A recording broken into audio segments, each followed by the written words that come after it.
കുതിരാനിൽ വാഹനാപകടത്തിൽ സഹയാത്രികന്റെ കൈ അറ്റു. കൊല്ലങ്കോട് സ്വദേശി 22 വയസ്സുള്ള സുജിത്തിന്റെ ഇടതുകൈയാണ് മുട്ടിന് മുകളിൽ വെച്ച് അറ്റുപോയത്. നിയന്ത്രണം നഷ്ടപ്പെട്ട മിനി ലോറി കൈവരിയിൽ ഇടിച്ചാണ് അപകടമുണ്ടായത്. MS ലിഷോയ് ചെയ്യുന്നുണ്ട്. ലിഷോയ്, അദ്ദേഹത്തിന്റെ അവസ്ഥ എങ്ങനെയാണ്? എപ്പോഴായിരുന്നു അപകടം? എങ്ങനെ സംഭവിച്ചു?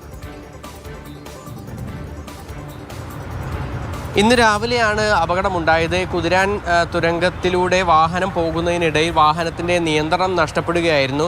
ഈ വാഹനത്തിൻ്റെ സഹയാത്രികനായി, അതായത് ഡ്രൈവറും മറ്റ് യാത്രക്കാരനും മാത്രമാണ് ഉണ്ടായിരുന്നത്. അതായത് സുജിനും മാത്രമാണ് ഈ വാഹനത്തിലുണ്ടായിരുന്നത്. സുജിൻ ഈ ഡോറിനോട് ചേർന്നുള്ളയിടത്ത് കൈ വച്ചിരിക്കുകയായിരുന്നു. നിയന്ത്രണം നഷ്ടപ്പെട്ട് പെട്ടെന്ന് ഈ കുതിരാൻ തുരങ്കത്തിനകത്തെ കൈവരിയിലേക്ക് വാഹനം ഇടിച്ച് കയറുകയായിരുന്നു. ഈ സമയത്ത് ആ വാഹനത്തിന് പുറംഭാഗത്തായി ഈ ഡോറിനോട് ചേർന്ന് കൈവച്ചിരുന്ന സുജിത്തിൻ്റെ കൈ മുട്ടിന് മുകളിൽ വെച്ച് അറ്റുപോവുകയാണ് ഉണ്ടായത്.